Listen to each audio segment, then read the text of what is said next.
वो दो सुरंगों के बीच एक ऐसी जगह है जो ना शहर है ना गांव। वह शहादत है जंगल में आदमी के जिंदा रहने की। तुम इसे अगर शहर कहना चाहते हो तो शौक से कहो, पर ये सड़कों का नहीं सीढ़ियों का शहर है।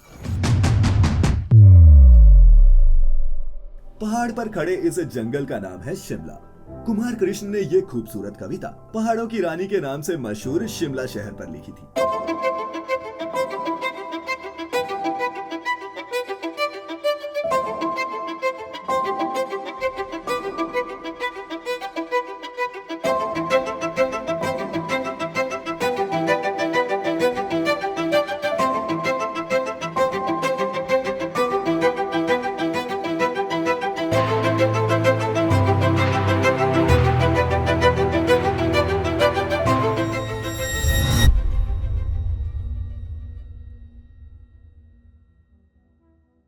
भारत का ये वो ऐतिहासिक शहर है जिसे कभी अंग्रेजों ने प्लेन्स की गर्मी से बचने के लिए बसाया था। पर आपको ये जानकर हैरानी होगी कि एक समय शिमला भारत का नहीं नेपाल का हिस्सा हुआ करता था और तब इस जगह का नाम कुछ और हुआ करता था। तो आज की इस वीडियो में हम शिमला को बसाए जाने से लेकर इसके देश की समर कैपिटल बनने तक की वो पूरी कहानी बताएंगे जो आपने शायद इससे पहले कभी नहीं सुनी होगी। द हिस्ट्री ऑफ शामालय। तो दोस्तों, आज जो शिमला शहर हमें नजर आता है 200 साल पहले ये बिल्कुल भी ऐसा नहीं था, बल्कि ये इलाका सदियों से देवदार के घने जंगलों से घिरा हुआ एक पहाड़ था जहाँ बाहर का तो कोई आता जाता भी नहीं था। उस समय भी यहाँ स्थित जाखू मंदिर काफी प्रसिद्ध था। ये मंदिर हनुमान जी को समर्पित शिमला के साथ साथ पूरे हिमाचल के सबसे पुराने मंदिरों में से एक है, जहाँ आज भी हर साल लाखों भक्त हनुमान जी के दर्शन के लिए आते हैं। 18th सेंचुरी में इस मंदिर के आसपास के 7 पहाड़ों पर कुछ 14-15 घर ही हुआ करते थे और तब ये एक स्थानीय रियासत का हिस्सा था जिसका नाम था श्यामालय। ये नाम इसे यहाँ के एक सबसे पवित्र मंदिर श्यामला माता मंदिर के नाम से मिला था। इस बिखरे हुए गांव के रहने वाले बाशिंदे उन भारतीयों के वंशज थे जो 11वीं से 14वीं सदी के बीच मुस्लिम आक्रांताओं से बचकर देश के अलग अलग हिस्सों से यहाँ आकर छिपे थे और जिन्हें बाहरी दुनिया का ज्यादा आइडिया नहीं था। फर्स्ट एंग्लो गोरखा वॉर साल 1806 में नेपाल के राजा भीमसेन थापा ने अपनी गोरखा सेना के साथ मिलकर बुशहर रियासत पर हमला कर दिया और युद्ध जीतने के बाद उत्तराखंड हिमाचल के बड़े इलाके जिसमें सिरमौर, शिमला और कांगड़ा तक शामिल था उसे नेपाल में मिला लिया। लेकिन नेपाल ज्यादा दिनों तक यहाँ राज नहीं कर पाया क्योंकि लोकल सरदारों ने अंग्रेजों से मदद मांगी, जिसके चलते 1814 में अंग्रेजों और गोरखाओं के बीच फर्स्ट एंग्लो गोरखा वॉर छिड़ गई। अंग्रेज भी तब गोरखा एम्पायर को ब्रिटिश क्राउन के लिए खतरा मानने लगे थे। जनरल डेविड ऑक्टलोनी के नेतृत्व में अपनी मॉडर्न बंदूकों और तोपों के दम पर अंग्रेजों ने गोरखा सेना को कुछ ही महीनों में पहले नालागढ़ और फिर देहरादून से खदेड़ दिया। फिर एक एक करके सोलन और नाहन सरेंडर करने के बाद गोरखास ने ब्रिटिश एम्पायर के साथ 4 मार्च 1816 के दिन एक समझौता किया जिसे सुगौली संधि कहा गया। इस संधि में तय हुआ कि नेपाल इस इलाके पर अपना कब्जा छोड़ देगा और बदले में अंग्रेज नेपाल पर हमला नहीं करेंगे। और दोस्तों, कुछ इस तरह ये इलाका अंग्रेजों के कब्जे वाले हिंदुस्तान में आ गया, जिसके बाद अंग्रेजों ने इसका नाम शिमला कर दिया। The foundation of Shimla. अंग्रेजों के कब्जे में आने तक शिमला एक छोटा सा गांव ही था और शुरुआती सालों में अंग्रेजों ने भी इसमें कुछ खास दिलचस्पी नहीं दिखाई। लेकिन फिर साल 1819 में लेफ्टिनेंट रोज नाम के एक अंग्रेज अफसर ने शिमला की लोकेशन और खूबसूरती से इम्प्रेस होकर शिमला का पहला लकड़ी का घर बनाया और फिर यहीं रहने लगा। शिमला 7 अलग अलग पहाड़ों से घिरा था, जिसके चलते यहाँ के हर पहाड़ से बहुत ही खूबसूरत और नए नजारे नजर आते। लेफ्टिनेंट रोज के घर बनाने के 3 साल बाद 1822 में एक और अंग्रेज अफसर लेफ्टिनेंट चार्ल्स प्रैट कैनेडी, जो तब बंगाल आर्टिलरी ऑफिस में काम करते थे, किसी काम से शिमला आए, जहाँ उन्होंने भी शिमला की खूबसूरती को देखते हुए यहीं बस जाने का फैसला किया और शिमला का पहला पक्का मकान कैनेडी हाउस बनवाया, जो आज भी शिमला में मौजूद है। लेफ्टिनेंट कैनेडी द्वारा बनवाया गया ये घर ब्रिटिश सरकार के लिए आज भी काफी मायने रखता है क्योंकि ये कई बड़े इंपॉर्टेंट ब्रिटिश ऑफिसर्स का घर रहा है, जहां भारत के इतिहास के कई अहम फैसले लिए गए हैं। खैर, कैनेडी हाउस बन जाने के बाद धीरे धीरे अंग्रेजों का यहाँ आना जाना काफी बढ़ गया। खासकर गर्मियों में अंग्रेज अफसर अपनी छुट्टियां बिताने के लिए शिमला आने लगे क्योंकि शिमला का मौसम इंग्लैंड के मौसम से काफी मिलता जुलता था, जबकि ब्रिटिश ऑफिसर्स गर्मियों में इंडियन प्लेन्स की गर्मी और बीमारियां बर्दाश्त नहीं कर पाते थे। तब देश की राजधानी कोलकाता हुआ करती थी। सो ब्रिटिशर्स ने ऐसे कई हिल स्टेशन डेवलप करना शुरू किया जहाँ उनके अफसर दिल्ली और कलकत्ता की गर्मी से बचकर सुकून से भारत को लूटने के मंसूबे बना सके। इसी वजह से शिमला भी उनका एक मनपसंद हॉलिडे डेस्टिनेशन बन गया। तो शिमला जिस रिज पर बसा है वो जाखू टेम्पल के वेस्ट शोल्डर से शुरू होकर ऑब्जर्वेटरी हिल तक जाता है। इसी के बीच 5 और हिल्स हैं। सबसे पहले जाखू के नॉर्थ में स्थित है एलिजियम हिल, फिर आता है बेंटनी कासल वाला बेंटनी हिल, फिर इनवराम हिल है जिसके टॉप पर अब स्टेट म्यूजियम है, और इनके अलावा है समर हिल और प्रोस्पेक्ट हिल। इन 7 पहाड़ों को जोड़कर एक शहर बनाना किसी बड़ी पजल को सॉल्व करने जैसा था, जिसे अंग्रेजों ने बखूबी सुलझाया। 1856 तक जब यहाँ रोड नहीं थी, तब लोग कालका से कसौली और फिर सोलन और जुब्बरहाटी के पहाड़ी रास्तों से पैदल चलकर ही शिमला पहुँच पाते। The construction of Shimla.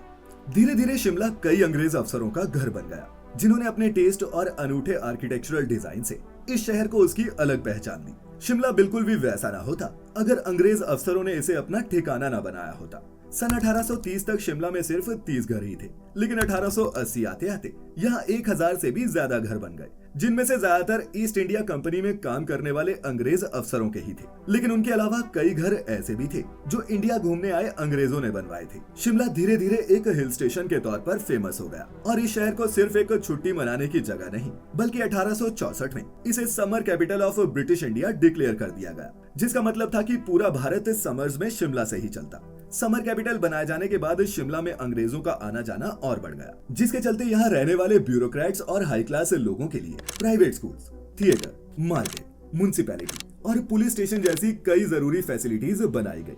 साथ ही यहाँ की सड़कों को भी पहले के मुकाबले चौड़ा किया गया। Empire building, the construction of British India 1690 to 1860। ये किताब है रोजी लेविन जॉन्स की, जिसमें डिटेल में बताया गया है कि कैसे ब्रिटिशर्स ने जो भी सिटीज और बिल्डिंग्स बनाई, उनका कोई ना कोई सिंबॉलिक मीनिंग जरूर होता था। उदाहरण के लिए शिमला की गॉथिक रिवाइवल स्टाइल बिल्डिंग्स जैसे वाइसरीगल लॉज और क्राइस्ट चर्च इंपीरियल पावर को रिप्रेजेंट करती है। इन बिल्डिंग्स में अंग्रेजों ने मटेरियल तो लोकल ही इस्तेमाल किया, बट उनका बिल्डिंग स्टाइल यूरोपियन था, और वो इसलिए ताकि उनको यहीं अपने होमलैंड जैसा फील हो। यहाँ उन्होंने अपने लिए एक मिनी इंग्लैंड क्रिएट किया था, जो किसी एक्सक्लूसिव क्लब जैसा था। इस बुक में ये भी एक्सप्लेन किया गया है कि ब्रिटिशर्स ने जो भी हिल स्टेशन डेवलप किए, उन्हें प्लेन से कनेक्ट करने के लिए इंफ्रास्ट्रक्चर भी बनाया। जैसे सन 1906 में कालका से शिमला के बीच रेल लाइन बनाने का काम शुरू किया गया, जिसमें पहाड़ों के बीच 806 पुल और 103 सुरंगों का निर्माण करवाया गया, और इससे शिमला आना जाना और ज्यादा आसान हो गया। कालका से शिमला के बीच बनी इस रेल लाइन को भारत का एक सबसे खूबसूरत रेल रूट माना जाता है, और ये इतना खास है कि 2008 में यूनेस्को ने इसे वर्ल्ड हेरिटेज साइट्स में शामिल कर लिया था। इसके अलावा शिमला को कनेक्ट करती हुई रोड और टेलीग्राफ लाइंस भी बिछाई गई, ताकि गवर्नेंस और कम्युनिकेशन एफिशिएंट रहे। ब्रिटिश शिमला को एक पॉलिटिकल सेंटर के रूप में डेवलप कर रहे थे, जहाँ एडमिनिस्ट्रेटिव काम और इम्पोर्टेंट डिसीजन लिए जाते। The power centre Shimla. अब दोस्तों, ऐसा कहना भी सही नहीं होगा कि सिर्फ गर्मी से बचने के लिए ही अंग्रेजों ने शिमला को कैपिटल बनाया था, बल्कि ऐसा करने के पीछे एक बड़ी वजह ये भी थी कि कलकत्ता से पूरे भारत पर राज करना काफी मुश्किल भरा था, क्योंकि अगर कोई विद्रोह हो जाता तो ऐसे में फौज तक जल्दी से हथियार या फिर मैसेज पहुंचाना काफी मुश्किल काम था, जबकि यही काम दिल्ली या फिर इसके आसपास के इलाकों में रहकर जल्दी किया जा सकता था। और 1857 के विद्रोह के बाद अंग्रेजों को ये समझ आ चुका था कि अगर उन्हें भारत पर कब्जा बनाए रखना है तो ये काम कलकत्ता में बैठकर नहीं किया जा सकता। ऐसे में पहले उन्होंने 1864 में शिमला को अपनी समर कैपिटल बनाया, और फिर 1911 में भारत की राजधानी कलकत्ता से शिफ्ट करके दिल्ली ले आए। वहीं अंग्रेजों ने बंगाल छोड़ने से पहले 1905 में उसका विभाजन करके हिंसा की एक ऐसी आग भड़काई जो बुझाने की लाख कोशिशें करने के बाद भी आज तक जल रही है। इसके अलावा शिमला शहर का भारत के विभाजन में भी एक अहम रोल रहा है। दरअसल जब 1947 में ब्रिटिश सरकार ने ये ऐलान किया कि वो अगस्त 1947 तक भारत को छोड़कर चले जाएंगे, तब कांग्रेस और मुस्लिम लीग के बीच देश के बंटवारे को लेकर एक अलग ही खींचतान शुरू हो गई। इस दौरान भारत के तत्कालीन वायसरॉय लॉर्ड माउंटबेटन ने शिमला में कांग्रेस और मुस्लिम लीग के कई नेताओं से मीटिंग की, जिसमें नेहरू और जिन्ना जैसे नेता भी शामिल हुए। लेकिन जब जिन्ना नहीं माने, तब माउंटबेटन ने भारत के बंटवारे का फैसला लिया। Shimla after independence. 1947 में जब देश आजाद हुआ, तब उसने दिल्ली को ही अपनी पूर्ण राजधानी बनाने का फैसला किया, और तब से शिमला बस एक शहर बनकर रह गया। इसी तरह 1971 में हुए भारत पाकिस्तान युद्ध के बाद दोनों देशों के बीच शिमला में ही 1972 में एक समझौता हुआ, जिसमें कश्मीर विवाद को शांतिपूर्ण तरीके से सुलझाने, दोनों देशों के बीच बातचीत में किसी तीसरे पक्ष को न आने देने, युद्ध के दौरान बंदी बनाए गए सैनिकों की अदला बदली और एलओसी की सीमा तय किए जाने जैसे कई अहम मुद्दों पर सहमति बनी। और इसे ही दोस्तों आज हम शिमला एग्रीमेंट के नाम से जानते हैं। फिर 1971 में जब कांगड़ा और पंजाब के पहाड़ी इलाकों को अलग करके हिमाचल प्रदेश स्टेट बनाई गई, तो ऑब्वियस था कि उसकी राजधानी क्वीन ऑफ हिल्स शिमला को ही बनाया जाएगा। अब दोस्तों, शिमला को बसाने और डेवलप करने का क्रेडिट भले ही अंग्रेजों को जाता है, लेकिन इसे फेमस करने का काम बॉलीवुड ने किया। 50 से लेकर 70s तक बॉलीवुड की शायद ही कोई ऐसी फिल्म रही होगी जिसकी शूटिंग शिमला में न हुई हो। 60s में तो एक ऐसा दौर भी था जब शिमला में हर दिन किसी न किसी फिल्म की शूटिंग जरूर हो, जिसके चलते लोगों के बीच शिमला को लेकर क्रेज बढ़ गया और ये इंडियंस का भी एक फेवरेट हिल स्टेशन बन गया। आज भी शिमला इंडिया के सबसे पॉपुलर टूरिस्ट डेस्टिनेशंस में से एक है, जहां हर साल लाखों लोग घूमने आते हैं। दोस्तों, Shimla is a perfect example कैसे अंग्रेजों ने अपनी पावर शो करने के लिए आर्किटेक्चर और सिटी प्लानिंग का इस्तेमाल किया। यही चीज उनके बनाए कई और हिल स्टेशंस जैसे मसूरी, धर्मशाला और दार्जिलिंग में भी देखने को मिलती है। इससे ये साफ हो जाता है कि ब्रिटिशर्स का एम सिर्फ एक फंक्शनल शहर बनाना नहीं था, बल्कि वो ऐसे लैंडमार्क्स क्रिएट करना चाहते थे जो उनकी कल्चरल डोमिनेंस और इंपीरियल अथॉरिटी को आने वाले लंबे समय तक रिफ्लेक्ट कर सके। खैर दोस्तों, आपको शिमला शहर कैसा लगता है नीचे कमेंट्स में लिखकर जरूर बताएं, और वीडियो अच्छी लगी हो तो इसे अपने दोस्तों रिश्तेदारों के साथ शेयर जरूर करें। जल्द ही फिर मिलेंगे, तब तक के लिए आपका बहुत बहुत शुक्रिया।